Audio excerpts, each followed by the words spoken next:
Bueno,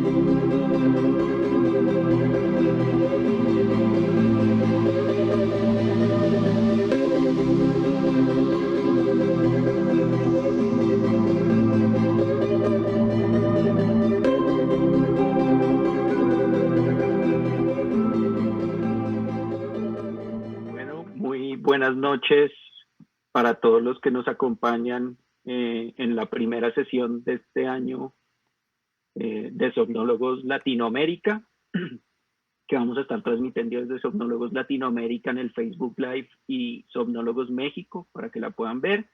Y los que no la puedan ver, va a quedar grabada en la página de Somnólogos Latinoamérica y en YouTube, en la página de Somnólogos Latinoamérica también la pueden ver luego.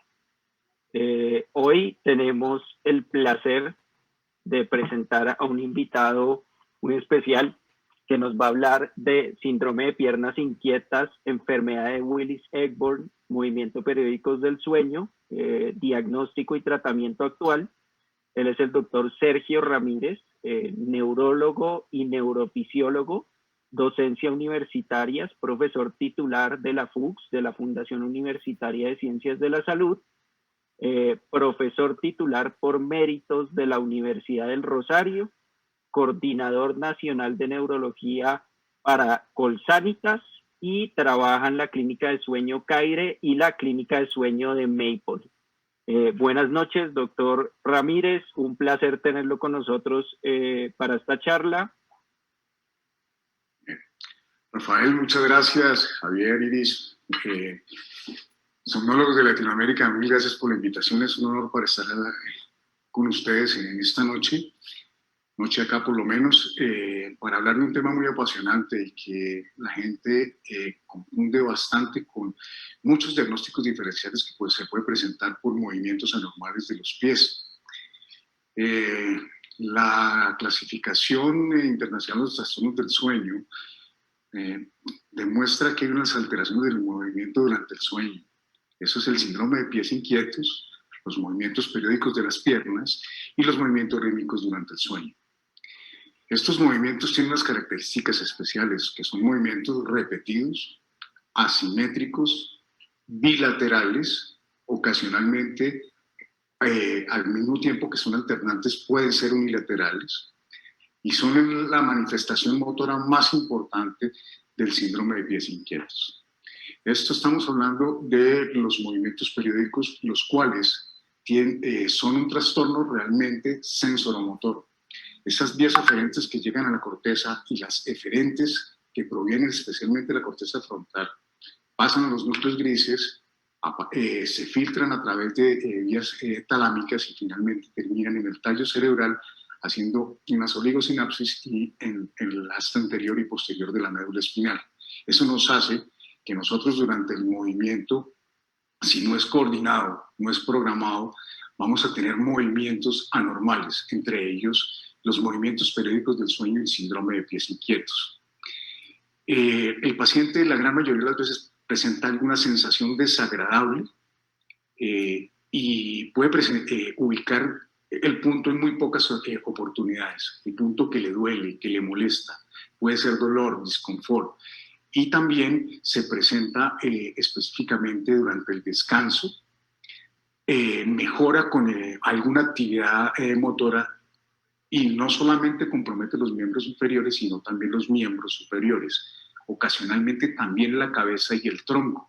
Por eso se pueden confundir fácilmente, especialmente con mioclónicos, con movimientos de tipo distónico, y cuando se acompañan de dolor, de características neuropáticas, a veces es muy difícil hacer el diagnóstico diferencial. Como consecuencia, durante el sueño produce una fragmentación, produce alteración a nivel de la vigilia durante el día, con hipersomnia diurna, y depende más de la edad. A medida que aumenta la edad son más frecuentes, pero cuando se presentan en los niños va a traer alteraciones como insomnio y alteraciones del aprendizaje e hiperactividad. Bien. ¿Cuál es la prevalencia desde el punto de vista epidemiológico? Es una enfermedad que en general se presenta en el 2 al 5% de los pacientes. Entre más edad, mayor prevalencia. La mayoría de los pacientes, y los que fueron descritos, fueron a nivel de Europa. Asimismo, los norteamericanos tienen una prevalencia alta, mientras que los asiáticos y los afroamericanos parece que no son tan frecuentes los movimientos de piernas inquietas. Más frecuentemente también se presenta en mujeres en edad mediana, y están relacionados específicamente con el embarazo, con algunas enfermedades sistémicas como las neuropatías y muchas enfermedades neurológicas, trayendo como consecuencia, y una de las cosas más importantes es la alteración en el metabolismo del hierro. Bien, es una enfermedad que es hereditaria, es una herencia polimorfa. Generalmente se presenta también con herencia mendeliana de tipo autosómico dominante, y puede relacionarse no solamente con enfermedades sistémicas. Cuando estamos hablando de que no hay una enfermedad, no hay una causa, las podemos clasificar en primarias o en secundarias cuando tenemos una causa o una enfermedad relacionada. Dentro de las primarias, cuando no se encuentra, es muy raro encontrar las puras y se asocia a otros trastornos del sueño, y a eso lo llamamos desorden o trastorno de los movimientos periódicos o movimientos de los miembros inferiores, porque no hay ninguna otra alteración específica, pero se acompaña en los pacientes con síndrome de apnea obstructiva de sueño, en narcolepsia y en los trastornos de la conducta del sueño REM. En Colombia son muy pocas las publicaciones que existen. La mayoría son de revisiones. En acta neurológica hay al menos 2 revisiones de ellas. El trabajo más importante que existe desde el punto de vista epidemiológico es el del grupo de sueño de la Universidad Nacional, donde la prevalencia se presentó en el 18.3% de las mujeres, y en el Hospital San Vicente de Paúl, en conjunto con la Universidad Javeriana, se demostró la alta prevalencia que existe en pacientes con enfermedad renal crónica en hemodiálisis. Esos son los 2 únicos datos que tenemos, o los datos más relevantes que tenemos nosotros en Colombia. Cuando decimos que en el embarazo es frecuente, a medida que aumenta el tiempo del embarazo, primero, segundo y tercer trimestre, la prevalencia se hace mayor, con un promedio del 21%. Recientemente, hace un par de meses, se publicó en Neurology en casi 3.000 pacientes, 2.700, con una prevalencia muy parecida a la población general. La mayoría de los pacientes eran blancos o afrodescendientes, seguido de hispanos. Lo importante es que siempre tener en cuenta que es uno de los síntomas y signos más importantes que interrumpen el sueño y producen hipersomnia, asociado a los problemas que puede tener el embarazo, como por ejemplo la anemia. Una de las características es la asociación que existe en las mujeres con migraña, especialmente en migraña con aura. Y lo más interesante de los pacientes con migraña no es solamente la asociación, que es bastante frecuente, sino en los pacientes con migraña crónica, definiéndose migraña crónica, con cefaleas diarias mayores de 14 días, que se presentan en al menos 3 meses, o al menos durante 8 días de manera directa.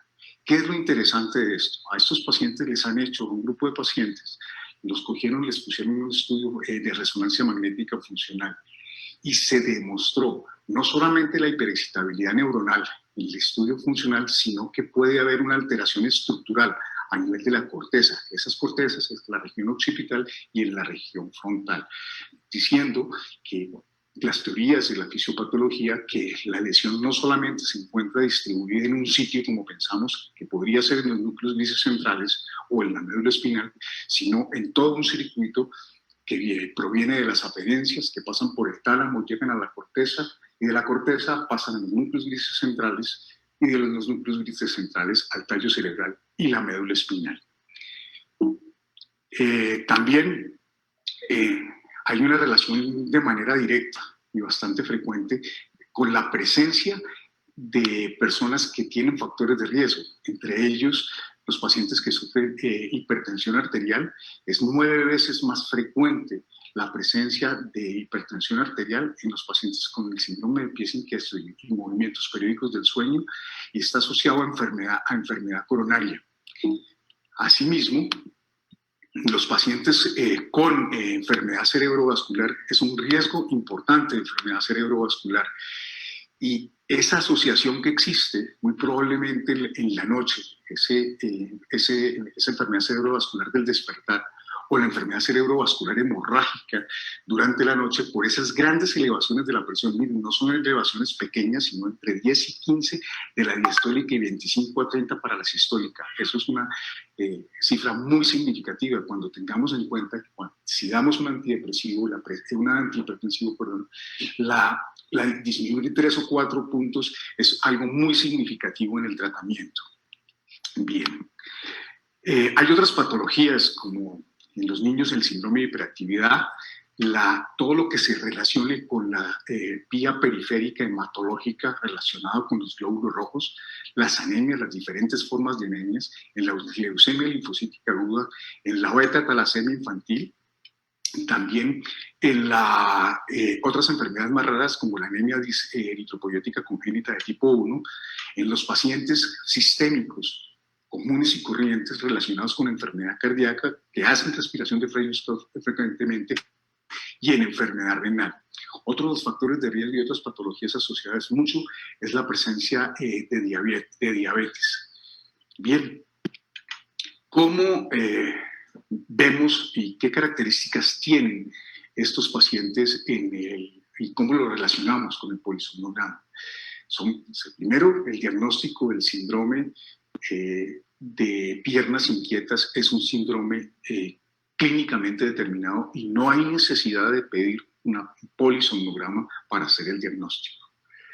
La evidencia motora de ese síndrome de pies inquietas es los movimientos periódicos del sueño, que se presentan entre 0,5 a 10 segundos con intervalos aproximadamente entre 10 a 90 segundos en rachas, más o menos de 4 rachas seguidas, en niños mayores de 5 por hora y en los adultos mayores de 15 en su índice.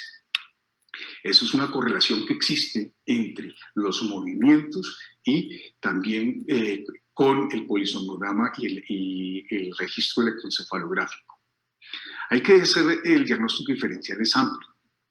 Cuando no se asocia, una de las características clínicas que nos ayudan a diferenciarlo de eventos epilépticos, de eventos mioclónicos no epilépticos, de eventos con alteración de somnolencia o alteraciones a nivel medular baja, es la presencia de el paciente conserva la conciencia. Es uno de los signos más importantes. Pero la dificultad diagnóstica se encuentra en hacer la diferenciación de estos movimientos en pacientes que tienen alteración del estado de conciencia por alguna otra cosa, como les vamos a decir más adelante. Podemos observar que estas son los criterios actuales y las claves diagnósticas del síndrome de piernas, donde hay una necesidad, una urgencia, y donde se encuentra la necesidad de esta característica y de este criterio. Es decir, que el paciente tiene impulsos desde la corteza especialmente frontal, que es la que genera y controla los impulsos. Entonces ya ahí en el lóbulo frontal hay una disminución de la funcionalidad y de las vías eferentes inhibitorias sobre los núcleos centrales y probablemente sobre el tallo cerebral y las vías descendentes, como vamos a observar. Esa sensación además se acompaña de una sensación desagradable que comienza o empeora en los periodos donde está el paciente descansando, está inactivo o está acostado. El paciente tiende a hacer un movimiento, a preprogramar los movimientos que también están a nivel frontal. El sitio donde el criterio se hace lógico es cuando el paciente tiene la preprogramación del movimiento, y eso se encuentra en la corteza motora prefrontal y en la corteza motora suplementaria. Asimismo, se alivia con ese movimiento, es decir, produce efectos excitatorios sobre los inhibitorios sobre los núcleos grises centrales para que no se produzcan estos movimientos, y pueden ser severos, y a medida que aumentan con el tiempo van a ascender. Al principio son en los miembros inferiores, a medida que se empieza la severidad se compromete los miembros superiores y también el tronco. Algo que nos hace el soporte es que hay siempre una historia familiar. De alguna manera, de los padres directos, alguno va a tener el síndrome y las características. Inicialmente son durante el sueño, pero puede estar posteriormente durante la vigilia. Hay una evidencia generalmente de enfermedad cardíaca, enfermedad renal, enfermedad sistémica, o está asociado a algunas medicaciones. También, finalmente, estos síntomas mejoran con agonistas dopaminérgicos de cualquier tipo. Hay que hacer, cuando tenemos fuera de estos, cuando estamos sin evidencia de que hay enfermedad medicamentosa, tenemos que estar presentes y tener en cuenta otros diagnósticos como la presencia del síndrome de apnea obstructiva de sueño y, como en el video les mostré, la narcolepsia, la presencia también de trastornos.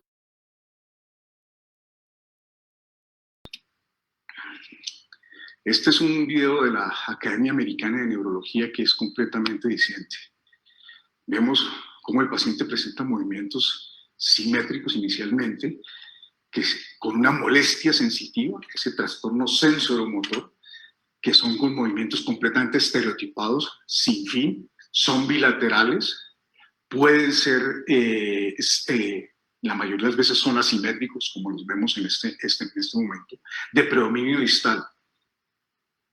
También se presentan durante el sueño, por supuesto, y aquí en el paciente durante la vigilia, fíjense cómo hace la flexión, esa elevación del dorso, del hueso artejo, flexión del tobillo y flexión de las piernas. Vemos cómo empieza ahora a presentar el movimiento asimétrico, con compromiso de los miembros superiores más del lado derecho en ese momento, o hay momentos donde es más del lado izquierdo, o durante el sueño, especialmente durante los periodos, las etapas 1 y 2 de sueño, esos movimientos en flexión pueden presentarse tanto en decúbito lateral como en decúbito supino. Este es otro sacado del Medline of Neurology, muy característico, de muy corta duración. O otra característica de los movimientos es que se entrecrucen las piernas después de la flexión. Cuando están en decúbito supino, una de las características es la presencia de la flexión generalizada de los miembros inferiores. ¿Qué enfermedades neurológicas entonces están asociadas? Esas enfermedades son la enfermedad de Parkinson, los parkinsonismos como la atrofia sistémica múltiple, la degeneración corticocángulo-basal, la demencia de cuerpos de Lewy, es decir, la mayoría de los pacientes con enfermedades neurodegenerativas asociadas a taupatías relacionadas con parkinsonismo, con rigidez, aquinesia, cambios del comportamiento. El síndrome de la Tourette también es frecuente en los niños presentar esto. La distonía sensible a levodopa, que es una de las características, es la distonía despierta al paciente, hacen el movimiento distónico durante el sueño y luego hacen el movimiento en flexión generalizado. En las lesiones de la médula espinal, asociados también con el efecto inhibitorio del cerebelo, como la ataxia cerebelosa de tipo 2 y de tipo 3, y de manera interesante, la ataxia cerebelosa de tipo 3 tienen el mismo gen que hace la migraña hemipléjica familiar, y con una alteración del canal del calcio diferente de lo que vamos a hablar en adelante. La enfermedad de Huntington, otras más raras como la enfermedad de Rett, el síndrome de hombre rígido, en personas que van con miotonía como la enfermedad de Sachs, y la hiperrepeplexia que se presenta en los niños. Más raramente se presenta en el síndrome postpolio. Una de las cosas que asombraron a los antiguos y que decían que era posesión del diablo, que eran pacientes que estaban paralizados y que de noche hacían flexiones bruscas, como en el paciente que se presenta con el polio y el síndrome postpolio, neuropatías periféricas generalizadas como la presencia de falla renal en diabetes, en la enfermedad de Charcot-Marie-Tooth, la enuresis refractaria, la enfermedad cerebrovascular, especialmente la enfermedad cerebrovascular de la fosa posterior y las distrofias miotónicas de tipo 1 y tipo 2. ¿Qué cosa interesante existe de los nuevos artículos relacionados con los parkinsonismos, con las enfermedades neurodegenerativas, como la enfermedad de Parkinson y de atrofia sistémica múltiple? Hay de manera directamente relacionada algunos genes, como el gen PEP1 en la enfermedad de Parkinson, el BTD9 en el síndrome de Tourette.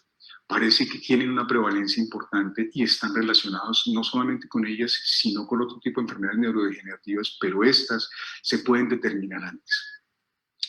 ¿Cuál es el diagnóstico diferencial? Aquí, comillas, diagnóstico diferencial, porque si uno quisiera aprender sueño, ¿y qué podría tener un paciente con Parkinson? Todos los trastornos del sueño pueden estar relacionados con la enfermedad de Parkinson.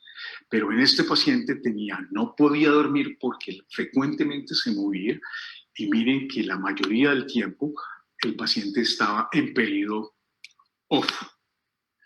Esta paciente que tiene una característica clínica que es la flexión generalizada del cuello sobre el tronco de los miembros inferiores sobre el abdomen, hay flexión de los brazos con pronación, hay un síndrome rígido aquinesio que se llama criptocornia. Es una de las características en las cuales el gen que les mencioné anteriormente está presente. Muy importante. Una interconsulta que nos pasaron hace poquito, un paciente con fiebre con fiebre en la unidad de cuidado intensivo, tenía una alteración del estado de conciencia y el diagnóstico fue el síndrome de pies inquietos. Realmente no tenía un síndrome de pies inquietos. Si ustedes observan, este paciente tiene movimientos en flexión rápidos, alternantes, simétricos, bilaterales, pero los miembros superiores están completamente libres. Cuando le quité al paciente las medias de compresión y las bombas de compresión, el paciente se relajó y no volvió a tenerlo. Eso es un clonus, y es un clonus, una encefalopatía que tenía el paciente asociada también a un trauma raquídeo. El otro diagnóstico diferencial en pacientes es las fisis clónicas. Es un paciente con un estatus parcial motor izquierdo. Aquí se inició en el miembro superior izquierdo y luego por... Asimismo, otros pacientes, como por ejemplo este que tenía una contracción dolorosa durante la noche, estaba un espasmo carporreal característico de los pacientes que tienen trastornos del calcio, y este paciente tenía una enfermedad de Farcon hipoparatiroidismo. Otros movimientos que hay que descartar en el paciente despierto es las alteraciones reflejas que produce una mielopatía. Este paciente tenía un síndrome motoneural superior, una paraparesia espástica, y lo que ustedes observen cuando le exploro yo el Babinski de un lado, del otro lado hay una contracción involuntaria. Esa flexión vamos a ver que es producida por la alteración de la interconexión que existe entre el lado derecho de la médula y un área muy importante que está mediada por la dopamina. Bien. Este paciente también era muy interesante, que lo pasaron también por movimientos repetitivos del cuello, con un diagnóstico de movimientos alternantes o mioclonias del cuello, que es una de las características y los diagnósticos diferenciales que tiene. Tenía una labilidad de la presión arterial con bradicardia, hipertermia y diaforesis. Esta paciente había tenido una intoxicación con intentos suicidas de los pacientes con órganos fosforados. Le pusimos una electromiografía y el diagnóstico en la cara son movimientos, como observan ustedes, movimientos repetitivos, generalizados, correspondientes a un miorritmo que se produce por lesión generalizada de los núcleos lisocentrales, y es un movimiento raro. También se produce en pacientes con enfermedad Jakob-Toffer y en pacientes con la presencia de encefalopatías tóxico-metabólicas y en VIH. ¿Por qué se producen esos movimientos? pues tenemos una teoría, por supuesto, genética. Hay una alteración genética muy determinada, autosómica dominante, donde hay variaciones y mutaciones poligénicas. También hay alteración del metabolismo del hierro a nivel cerebral, no solamente en el transporte, la producción y la llegada del cerebro, al cerebro por el hierro, de los neurotransmisores. Desde el punto de vista genético, les mencionaba antes que el 50% tienen algún grado hereditario o hay un polimorfismo de estos nuevos genes. Estos nuevos genes han descrito otros 5 nuevos, especialmente los que están de manera repetida y son fáciles de determinar son el BD9, que está relacionado con los movimientos periódicos del sueño y alteración en el transporte del hierro cerebral. El otro es el MEIS, que está relacionado también con el síndrome de pies inquietos e hiperactividad dopaminérgica, lo cual se presenta al inicio de ese periodo activo de los movimientos. Otra de las evidencias que el hierro tiene una gran evidencia desde el punto de vista en su comportamiento es la presencia del embarazo y los movimientos de los pies inquietos, la insuficiencia renal crónica, también tenemos toda esa deficiencia de ferritina, enfermedades neurodegenerativas en pacientes con los depósitos que existen de hierro en la enfermedad de Parkinson. En los pacientes con migraña crónica se ha también demostrado la presencia de alteraciones del metabolismo del hierro, la sustancia gris periaqueductal en el núcleo rojo y en los núcleos grises centrales y las eferencias hacia el hipotálamo. Y observamos cómo el hierro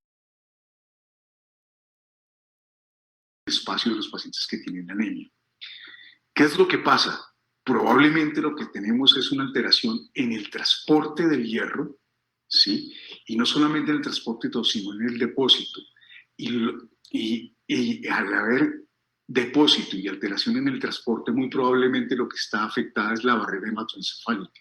Esa disfunción de la barrera hematoencefálica en los sitios, especialmente los núcleos grises centrales, el tallo cerebral y los haces propioespinales de la médula espinal, que son donde menos hay densidad de las espículas de la barrera hematoencefálica, de esas espículas que salen de los astrocitos, produciendo una permeabilidad alterada de la barrera hematoencefálica. Hay otro desbalance entre la vía dopaminérgica, la vía presináptica y postsináptica excitatoria de los receptores N-metildiaspartato, y también una alteración en la modulación que existe, excitatoria e inhibitoria, tanto del GABA como de la dopamina en los pacientes con alteración de la adenosina. Entonces, el sistema dopaminérgico, que lo observamos acá, ese sistema dopaminérgico lo tenemos a nivel del diencéfalo. Eso tiene vías químicas, los cuales se conectan a nivel del tallo cerebral del mesencéfalo, de la sustancia gris, de la sustancia negra, con los núcleos grises, con el caudado putamen, con el núcleo estriado, otras que van hacia el área cortical, que llamamos mesocortical, la otra es la mesolímbica, con los a nivel de la región inferior del lóbulo frontal, y otra que es la nigroespinal, que va hacia la región inferior de la médula espinal. Ya veremos dónde. ¿Qué es lo que está pasando realmente? Uno, lo que se ha demostrado en los estudios de tomografía de emisión de positrones, lo mismo que en los estudios experimentales, que hay una disminución del transporte de la dopamina, o hay un aumento de la dispersión a nivel de la región presináptica o intersináptica. Pero ¿qué pasa con esa dopamina? Inicialmente esa dopamina no está disminuida, esa dopamina está mal distribuida. Y el efecto que produce la dopamina, tanto a nivel presináptico como a nivel postsináptico, en la mayoría es de características inhibitorias. ¿Y qué es lo que está inhibiendo la dopamina? el efecto excitatorio que proviene de la vía glutaminérgica, que es por supuesto excitatoria, produciendo una hiperdespolarización de los núcleos de los canales de calcio, y la modulación que existe lo hace por medio de la adenosina.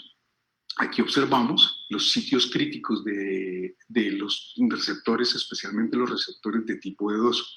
Recordemos que hay 5 tipos de receptores dopaminérgicos, de tipo 1, de tipo 2, de tipo 3, de tipo 4 y de tipo 5. Dentro de ellos hay otros subtipos que son el alfa y el beta. La presencia del alfa es generalmente a nivel de la retractación a nivel presináptico y la del beta más frecuente a nivel postsináptico.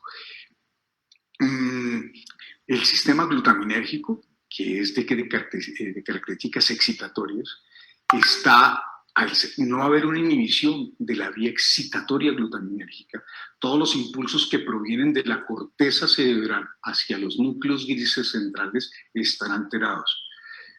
Si ustedes han observado a los pacientes con enfermedad de Parkinson, cuando están bloqueados, ellos levantan los ojos para poder arrancar. Si el paciente con enfermedad de Parkinson cierra los ojos, no puede hacer una preprogramación del movimiento.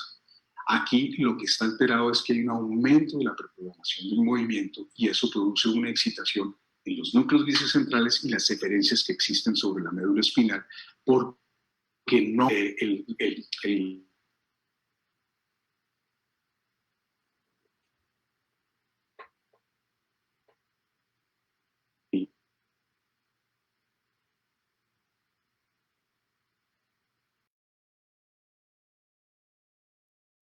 que tiene la gran importancia en los pacientes, en la inducción, la generación y el mantenimiento del sueño, especialmente en el sueño no MOR, inicialmente, hay una disrupción y lo que está pasando. Si yo sale la dopamina al espacio intersináptico, en el espacio intersináptico la dopamina produce un efecto inhibitorio pre- y postsináptico cuando se une a los receptores. Si yo inhibo una inhibición, voy a producir una excitación. Y si además de eso tengo un aumento de la actividad de los N-metildiaspartato, que son excitatorios por medio del glutamato, voy a producir una gran excitación. Eso está relacionado y están organizados esos receptores somatotópicamente, es decir, las piernas están en un sitio especial y a medida que se presentan esta vía excitatoria permanente va a aumentar en el tiempo y en el espacio. Por eso, estos pacientes, por esta excitación, inician en los miembros inferiores, primero en la flexión distal, luego flexión proximal, luego el compromiso de los miembros superiores, el tronco, el cuello y la cabeza finalmente. Otra de las teorías más importantes de la fisiopatología es cómo hay alteración a nivel de la médula espinal. Tenemos un grupo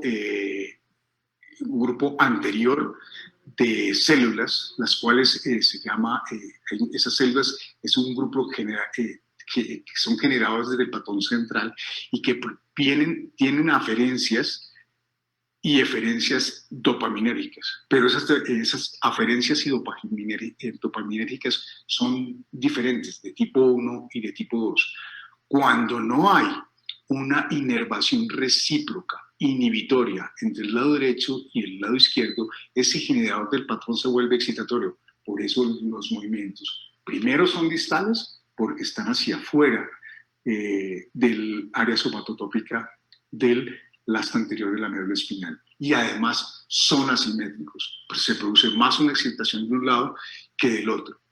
Asimismo, el efecto inhibitorio que proviene directamente desde el putamen, especialmente, y de otros núcleos grises centrales, está disminuido sobre ese arco reflejo que viene excitatorio para producir finalmente el movimiento muscular. Aquí es la representación de los receptores, como les decía, los receptores D3 que están más en el asta posterior de la médula espinal y los receptores de tipo 1 en la región anterior. Esa disfunción de ese tracto que proviene del diencéfalo, especialmente en el área 11 del hipotálamo, de los núcleos grises centrales, que es inhibitoria y no puede hacer el efecto de esas interneuronas que también son inhibitorias. Al inhibir una inhibición produce una excitación. Y si no inhibo y dejo todo lo que está excitando, como es finalmente la vía glutaminérgica, pues produzco una excitación. Otra de las teorías que existen es que la vía reticular está alterada. Esa vía reticular que proviene de la corteza cerebral, de todo el córtico retículo espinal, que viene del tegmento mesencefálico del aspecto retículo espinal, o que esa vía inhibitoria que viene de los haces espinocerebelosos directos y cruzados, o directamente a través del núcleo rojo de la vía rubroespinal. La mayoría de ellos son de tipo inhibitorio. Y cuando ese arco reflejo no está actuando de manera adecuada, por ejemplo en una mielopatía, no hay un efecto inhibitorio y se produce una excitación con movimientos segmentarios. El diagnóstico diferencial es alto, grande. El simple cambio de posición y estiramiento de algunos pacientes que se presentan frecuentemente normal en el sueño. La presencia de ese espasmo doloroso que es el calambre. Los movimientos asociados a los eventos respiratorios, los movimientos relacionados inicialmente como mioclonias hipnagógicas o las hipnopómpicas, el temblor de los pies, el temblor que hay 3 tipos de esos temblores, y eso se puede determinar en el mismo polisomnograma. Cuando yo tengo la duda de esos movimientos, yo hago la descomposición para ver cuántos ciclos tiene ese movimiento. Si el ciclo es lento y amplio y es de 3 a 5 ciclos por segundo, corresponde a un temblor de origen cerebeloso. Si el ciclo es entre 4 a 8, de 4 a 8, es un temblor de características esenciales. Y si definitivamente es muchísimo mayor, estamos ante un temblor de características psicógenas o la presencia de medicamentos o de un hipertiroidismo. También hay otros movimientos que hay que hacer el diagnóstico diferencial, como son la activación alterna de los músculos de las piernas durante el sueño, que parece que hay una alteración segmentaria de la vía retículo-espinal. Los movimientos de alta frecuencia del cuello, parecidos a las mioclonias, y todos los tipos de mioclonios. Como en este paciente que les voy a mostrar, es un paciente que tuvo un COVID-19, hace una respuesta multisistémica con una hipotensión sostenida, paro cardiorrespiratorio, y hace una encefalopatía hipóxica, la cual es asistida de manera directa en la unidad, y queda con estos movimientos, que son movimientos que con cualquier estímulo, sensitivo o motor, visual o auditivo, muy intenso, si no hay concentración de él, produce unas mioclonias. Es las características pues, de las mioclonias secundarias en encefalopatía hipóxica.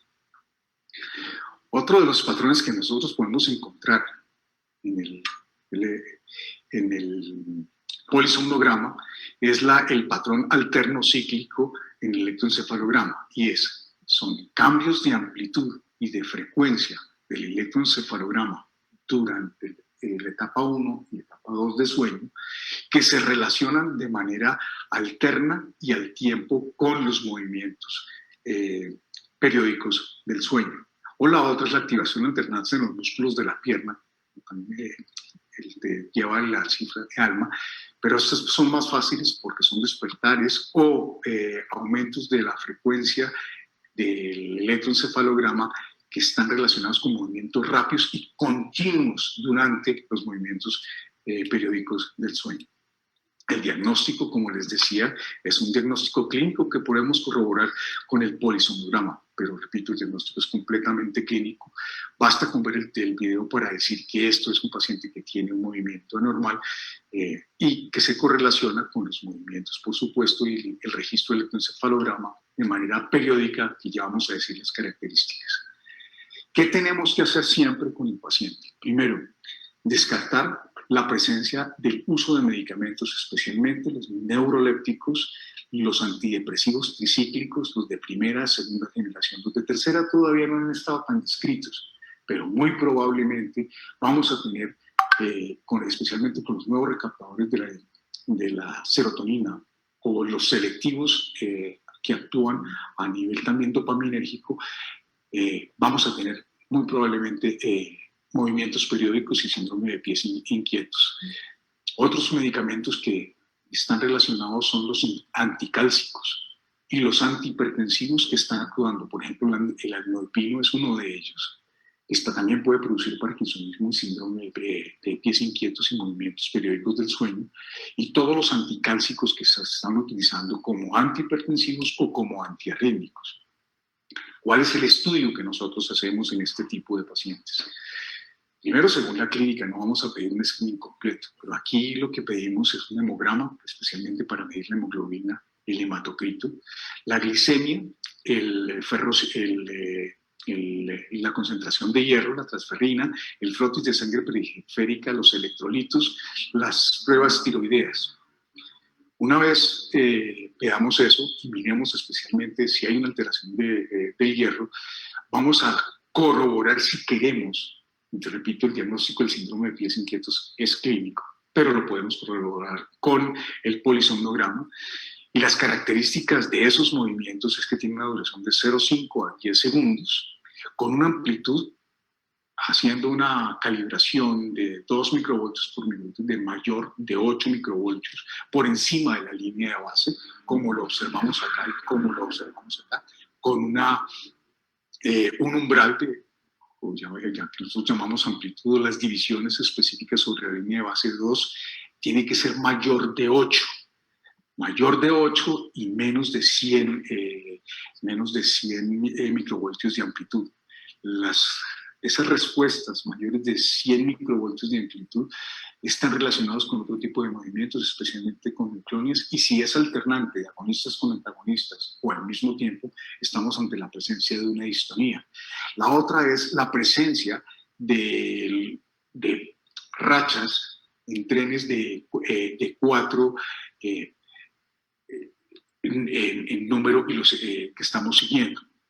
Como observamos aquí, estos movimientos los tenemos relacionados con también con los despertares y son muy característicos, periódicos, y pueden estar relacionados también con el despertar respiratorio de una apnea o una hipopnea de sueño. ¿Cuándo pedimos las imágenes? Yo creo que cuando tengamos un paciente neurológico, no hay necesidad de pedirle imágenes a todos los pacientes. Este caso, pues también está relacionado con pies inquietos y es de difícil diagnóstico porque los movimientos y el temblor que tienen estos pacientes son de alta frecuencia, tanto en miembros superiores como inferiores, y el temblor característico en ala de pollo cuando compromete los miembros superiores, pero cuando compromete los miembros inferiores es complicado hacer el diagnóstico diferencial. Uno de los paraclínicos que nos ayuda a hacer el diagnóstico diferencial en los pacientes con enfermedad de Parkinson y asociados a síndrome de pies inquietos y movimientos periódicos del sueño es la ecografía. Esa ecografía tiene que ser leída en manos expertas porque si no es complicado hacer la interpretación y no es fácil hacer el diagnóstico y la estructura diferenciarla como observamos ahí, con áreas hipoecóicas características. Está demostrado en los pacientes que tienen movimientos periódicos de sueño y algunos otros movimientos que hay una disminución de la dopamina por el PET, la tomografía de emisión de positrones. Hay también alteraciones en la densidad de los núcleos disecentrales y las vías y el grosor que se puede presentar a nivel cortical. Estos estudios son para hacer, digámoslo, investigación fisiológica. ¿Cuándo hacemos la electromiografía? Pues cuando esté indicada. Yo diría que en los pacientes que tienen sospecha de enfermedades de motoneurona superior, motoneurona inferior, mixta, en los pacientes que tienen la presencia de lesiones neuromusculares neuropáticas como en los pacientes con falla renal, en pacientes diabéticos, por la prevalencia que existe de la neuropatía periférica. En los pacientes, por supuesto, con enfermedades de motor neuronal, como este paciente que tiene una esclerosis lateral amiotrófica, o en estos pacientes que tienen distrofia miotónica de tipo 1, la descarga miotónica, o en los pacientes que tienen alteraciones autonómicas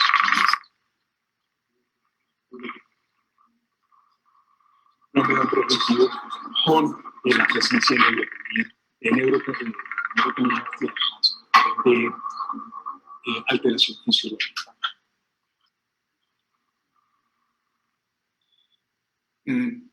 Otra de las características que podríamos nosotros utilizar y que son para la práctica clínica muy útiles para determinar si los movimientos, el síndrome de pies inquietos es leve, moderado o severo. Hay varias escalas.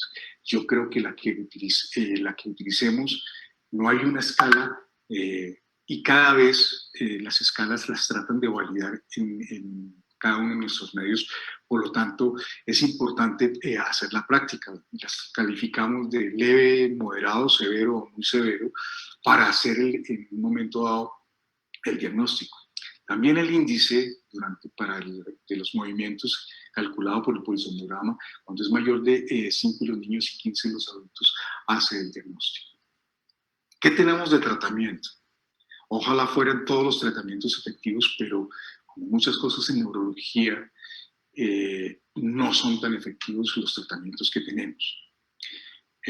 Cuando la lesión es leve, ¿sí? El paciente lo podemos tener con tratamiento no farmacológico, donde el ejercicio, la disminución de la cafeína, la higiene del sueño, evitar la privación de sueño, el frío les disminuye la sensación, la estimulación eléctrica transdérmica.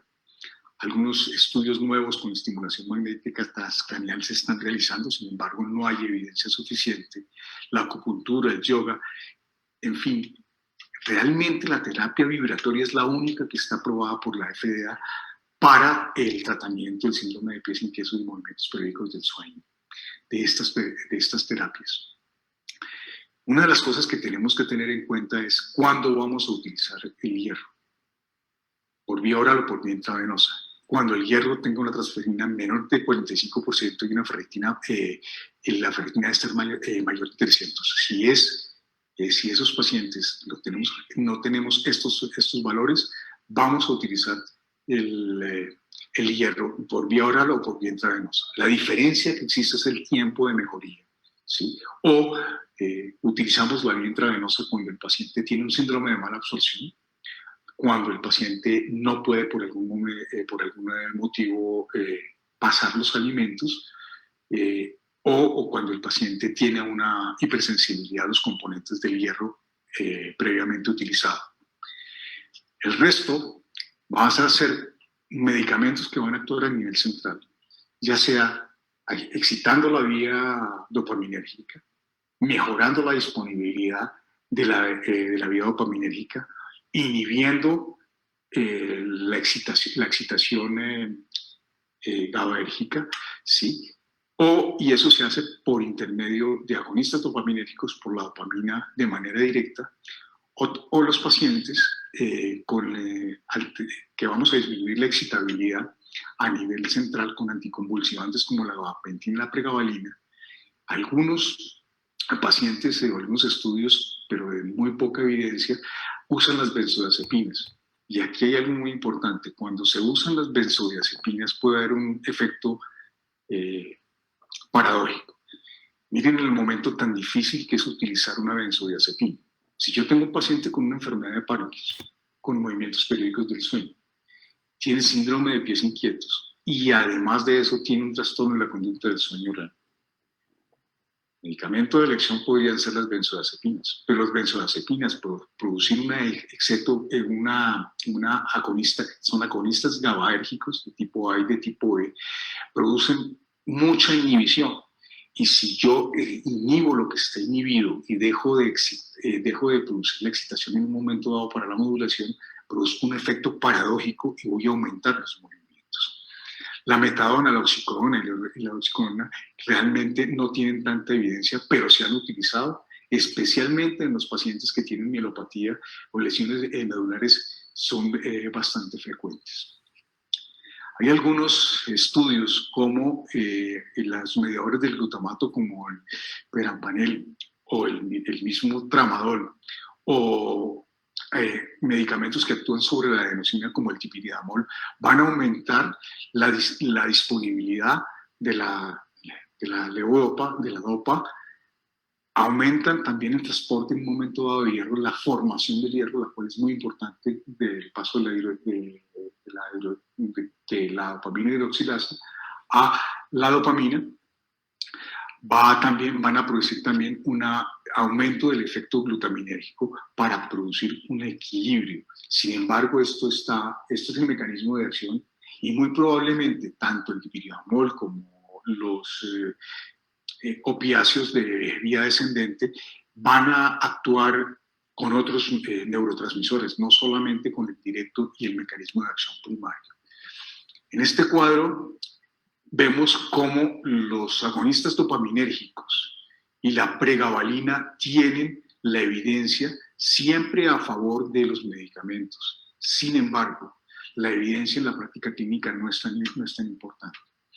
¿Qué es la dificultad que tenemos? Cuando utilizamos dopamina, la respuesta es rápida y es bastante sostenible, pero solo por 3 meses. A medida que pasa el tiempo y el espacio con el uso de dopamina, vamos a aumentar las dosis y eso hace que el paciente aumenta el síndrome de pies inquietos, los movimientos periódicos del sueño, y además van a producir el efecto ascendente clínicamente hasta que no hay ninguna respuesta. Por lo tanto, no es el medicamento de elección de entrada.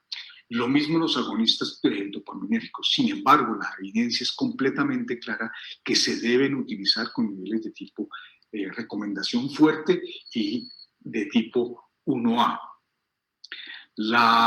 Los efectos que puede producir en los pacientes moderados a severos es de tipo 1A y de tipo B. Es decir, van a ser de recomendación fuerte inicialmente y de recomendación mediana, pero con efectos colaterales importantes. Importante cuando nosotros los vayamos a utilizar, cuando los agonistas los elegimos, por ejemplo, el paciente que tiene enfermedad de Parkinson, hay que darlo 2 horas antes. Y una de las características que en un momento dado sirven, si el paciente presenta insomnio, van a producir, los agonistas producen sueño. De hecho, uno de los efectos colaterales a dosis sensibles y a dosis altas es que el paciente crisis de narcolepsia, crisis de hipersomnia muy rápido después de la toma a medida que los estamos utilizando. Ellos también van a producir resistencia finalmente. Tenemos también que la evidencia de las dosis del gabapentin y la pregabalina, más el gabapentin que la pregabalina para el uso, sería el tratamiento de elección en los pacientes que inicialmente estamos arrancando el tratamiento. Hay situaciones especiales como el embarazo donde debemos evitar todos los agonistas. No hay una evidencia que el magnesio y el folato tengan una buena acción. Las terapias no farmacológicas es lo que debemos utilizar. En los pacientes niños, especialmente cuando se presenta la característica que es el insomnio y la hiperactividad, la actigrafía y la polsonografía nos van a ayudar, la terapia no farmacológica y el uso de hierro. Hay otros casos especiales donde también decimos que en el embarazo no se deben utilizar los agonistas dopaminérgicos ni tampoco la pregabalina. No hay ningún estudio que haya demostrado, uno, su efectividad y dos, pues pueden producir alteraciones a nivel central, con todos sus efectos colaterales de somnolencia, de ataxia, de temblor paradójico. Parece que especialmente el ropinirol, tienen un efecto ansiolítico, y eso es porque actúa más sobre otros tipos de subreceptores como de tipo 4 y de tipo 5, que pueden hacer una modulación sobre el área mesolímbica dopaminérgica. Sin embargo, no hay una evidencia completa ni tampoco una muy buena respuesta. En los pacientes que tienen falla renal, especialmente en falla renal terminal, el medicamento o el procedimiento de elección es el trasplante. Mejoran muchísimo. No hay evidencia que la gabapentina y que ninguno de los dopaminérgicos tenga una buena respuesta en los pacientes con trasplante renal. Bueno, quiero darles las gracias por haberme escuchado en estos 45 minutos. Espero haber podido aportarles algo y estoy preparado pues para las preguntas que ustedes me quieran hacer. Muchas gracias.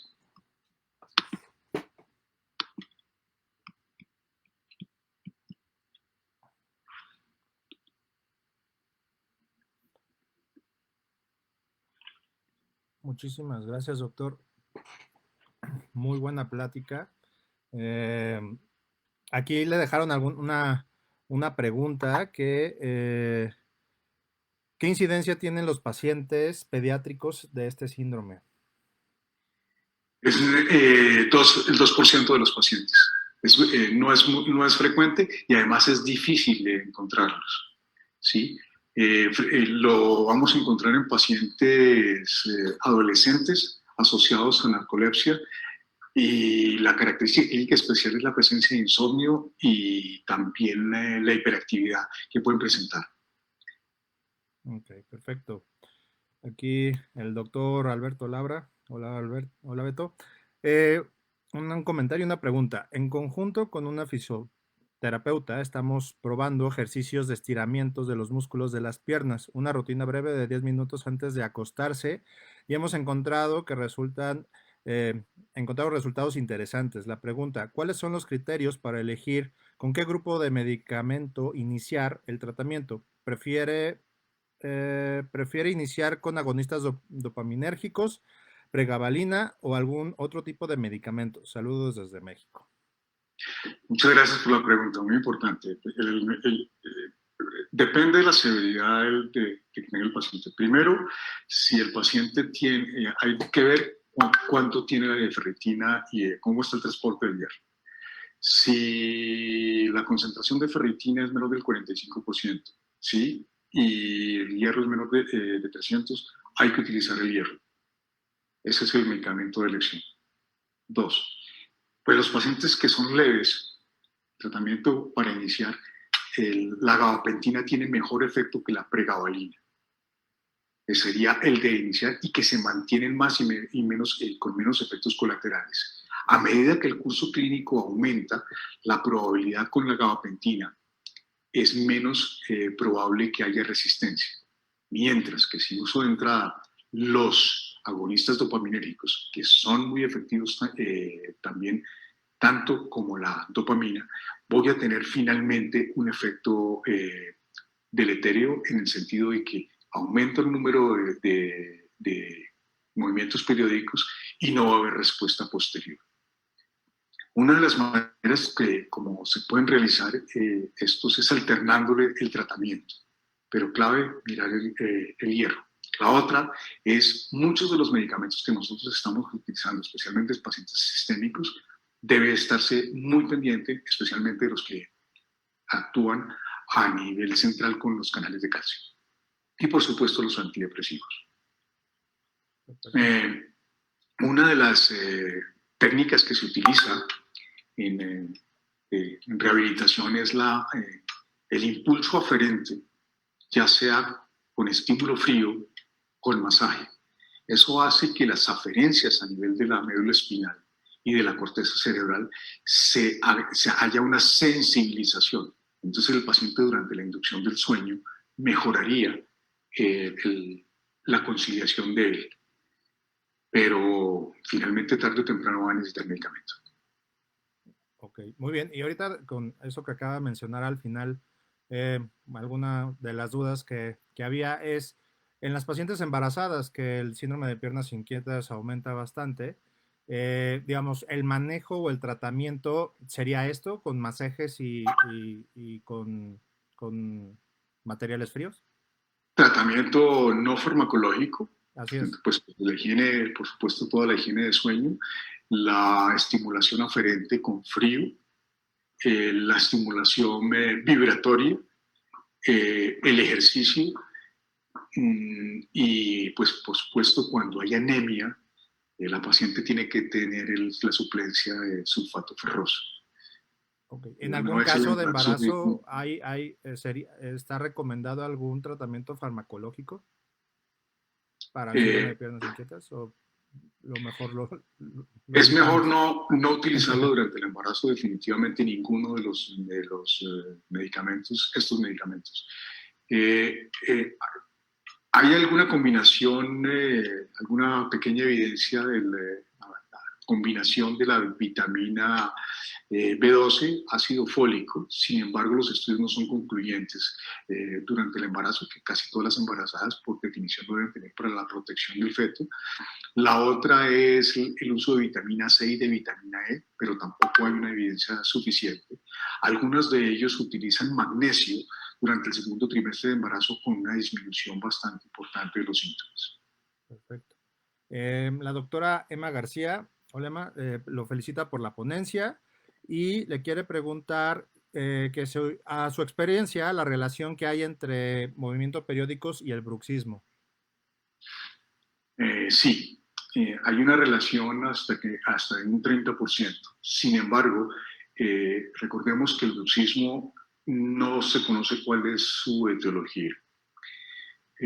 Vemos que desde la parte psicodinámica del bruxismo, que se asocian especialmente durante los despertares,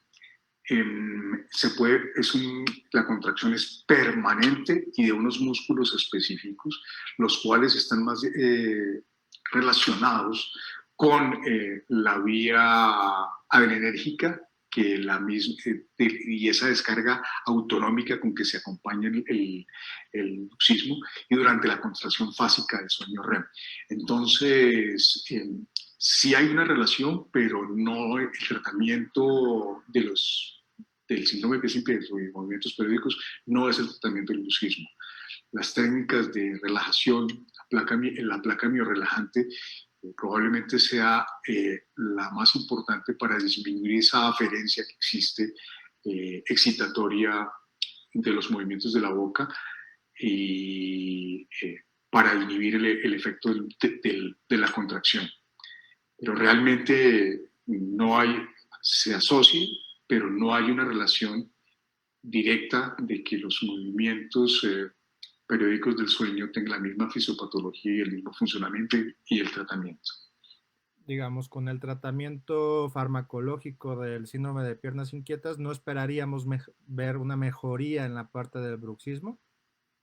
Hay algunos pacientes que mejoran, pero yo creo que es por otro mecanismo diferente.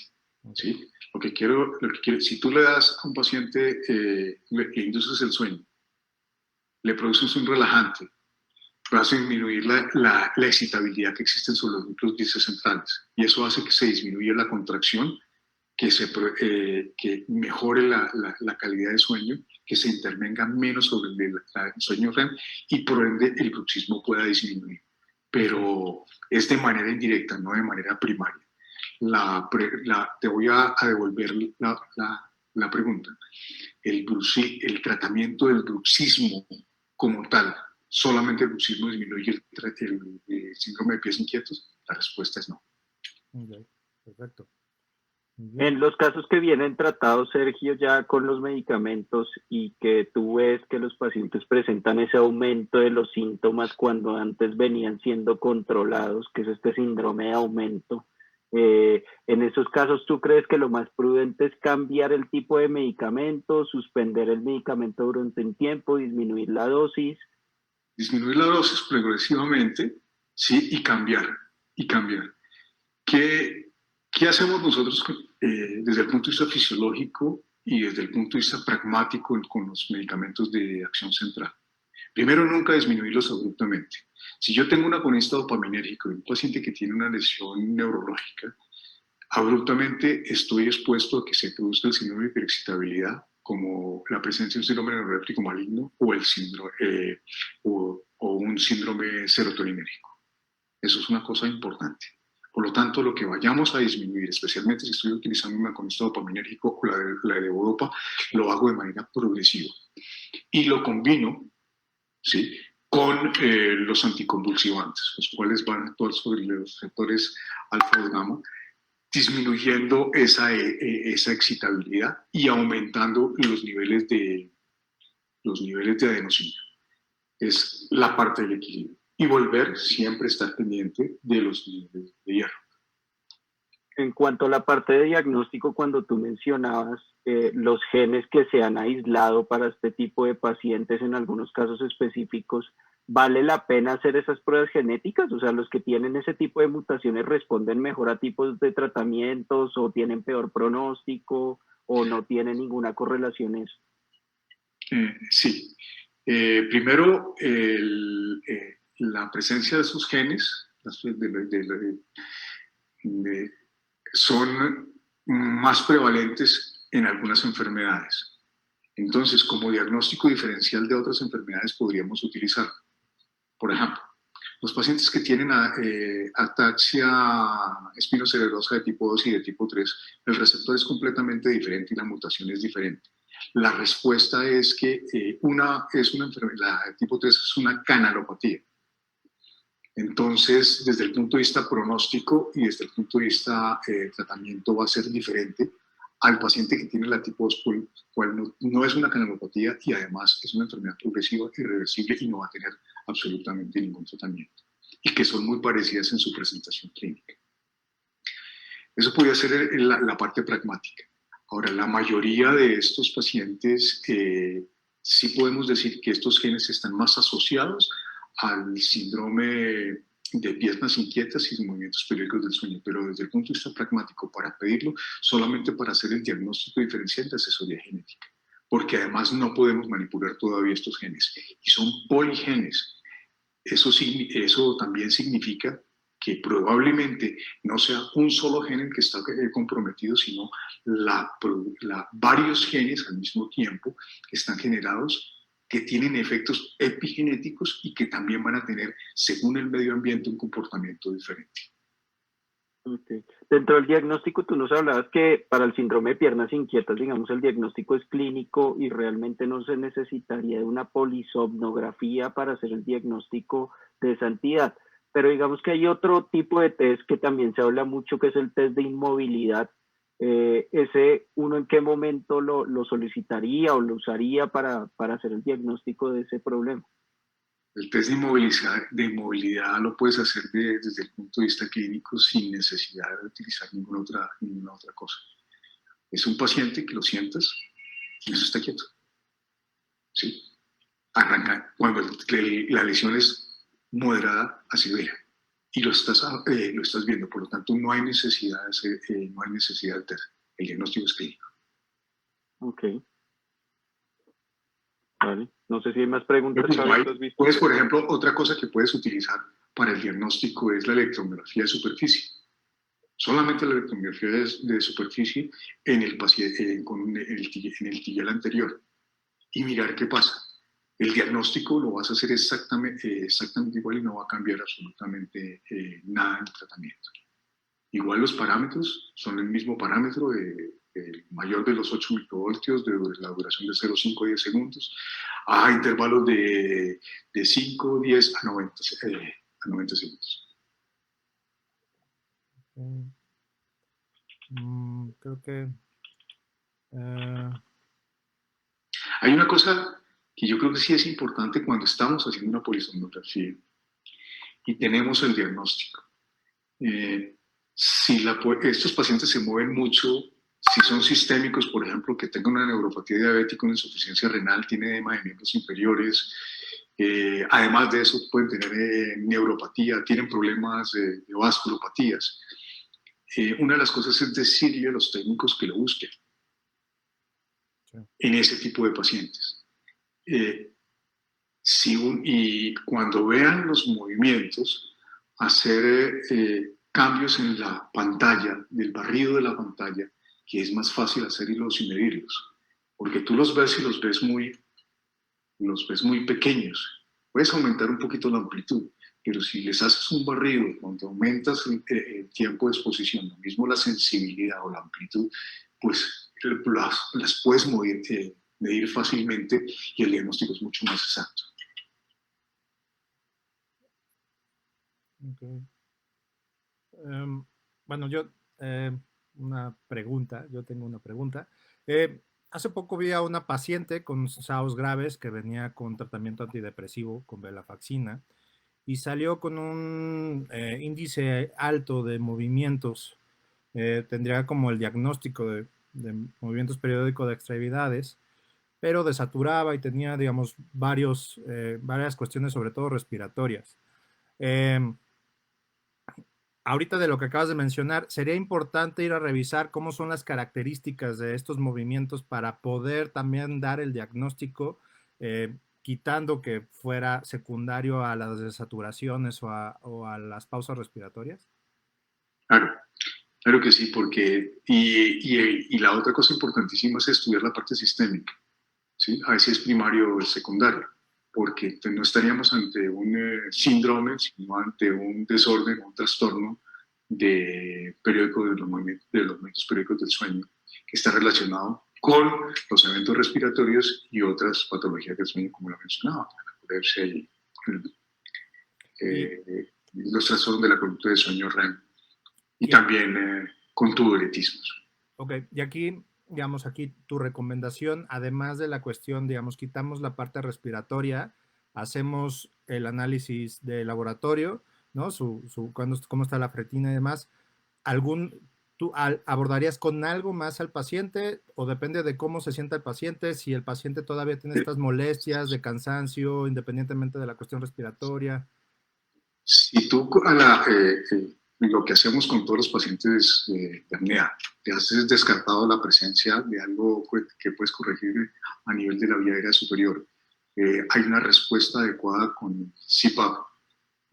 Yo creo que el paciente no hay que hacerle absolutamente nada. Ahora, esos pacientes que tienen ese sueño tan fragmentado, asociado a sus movimientos, que tienen además una latencia de sueño muy larga, y que tienen una eficiencia importante, yo sí creo que se podría utilizar, por ejemplo, la gabapentina, que le haría varios efectos, entre ellos, uno, inductor de sueño, dos, leve hipnosis, actúa muy poco sobre el sueño REM, entonces sería un medicamento que te ayudaría bastante. Okay. Porque ese que me estás mencionando, me estoy imaginando, es un paciente con bastantes apneas y que se despierta mucho y que es obeso y que no tiene nada más, comillas. Sí, y estaba tratado con venlafaxina, entonces por eso, digamos... Y por supuesto la venlafaxina hay que tratar de suspenderla y utilizar otro tipo de antidepresivo. Okay.